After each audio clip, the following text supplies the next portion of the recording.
Hello, I'm your host, Ernie, and welcome to Lies of the Orange Era. Have you ever seen a government worker slowly stir their coffee at 10:15 a.m. and thought, that is why America is collapsing? Well, congratulations. You now qualify to run the HR for the Trump administration. Trump isn't planning mass firings, he's already doing it.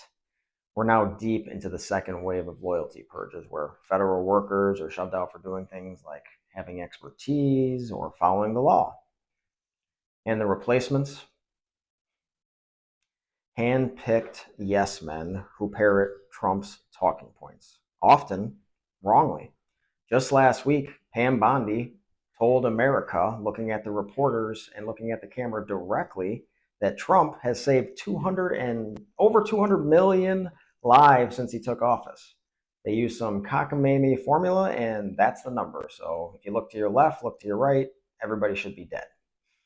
Because that is what efficiency looks like now. Fire everyone, break the system, and blame the wreckage on the deep state.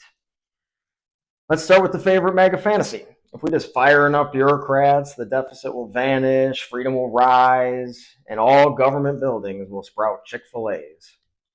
Fun image. But here's the part that they leave out. Only 4% of the federal budget goes to personnel. 4%. We spend more on military marching bands than some of the agencies Trump has already gutted. But sure, Janet in the Department of Agriculture is clearly the downfall of America.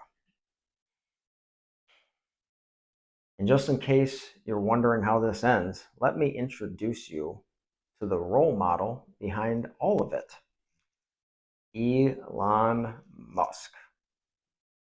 So let's take a look at this guy's business strategy when he takes over a new company.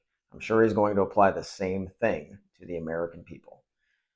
And he already has. All right, so let's look at this. Musk bought Twitter for $44 billion. Then he fired nearly 80% of the staff and bragged that he saved billions. Only billions.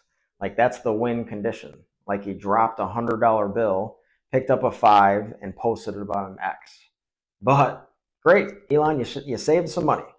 But let's tailor the damage. After Musk's cuts, internal tools broke, ad revenue absolutely cratered, content moderation vanished, so it's just a bunch of nonsense now. Outages hit repeatedly because no one was left to fix them. He saved money by turning Twitter into a malfunctioning trash fire. And now Trump is copying the same method, not just admiring it, replicating it at scale. We are all employees at X now. Because here's what happens when you fire non-essential people from the federal government.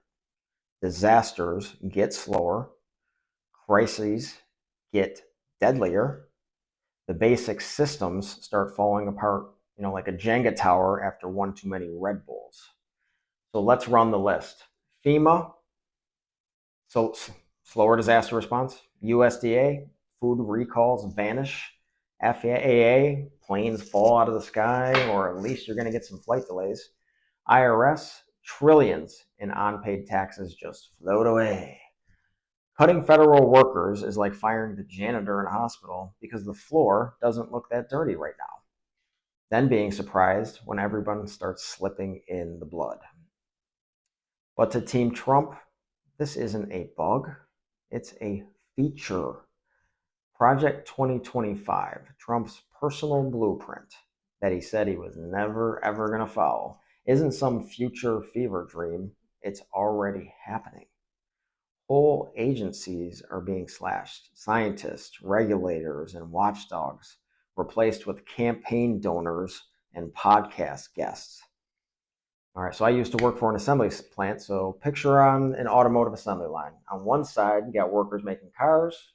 On the other side, empty chairs, missing tools, maybe a confused raccoon holding a wrench, and then and Trump's plan, fire more people. The raccoons unionize now. Here's the truth.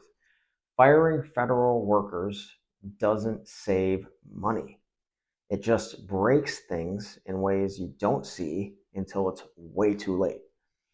Want to run a country like a business? Then look at the results. Twitter is a laughingstock. The government is now malfunctioning on purpose. And every cabinet secretary thinks lean operations means FEMA is gone and turns it into like a side hustle. In the end, this isn't about money.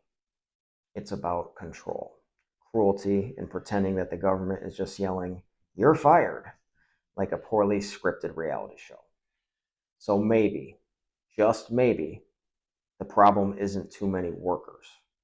It's too many billionaires trying to run the country like a tech startup, and someone failing harder than the actual tech startups.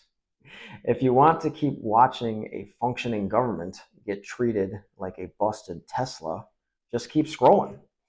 But if you're as tired as I am of billionaires breaking things that we paid for, subscribe, share this, and check out the receipts in the description. We're not just here to complain.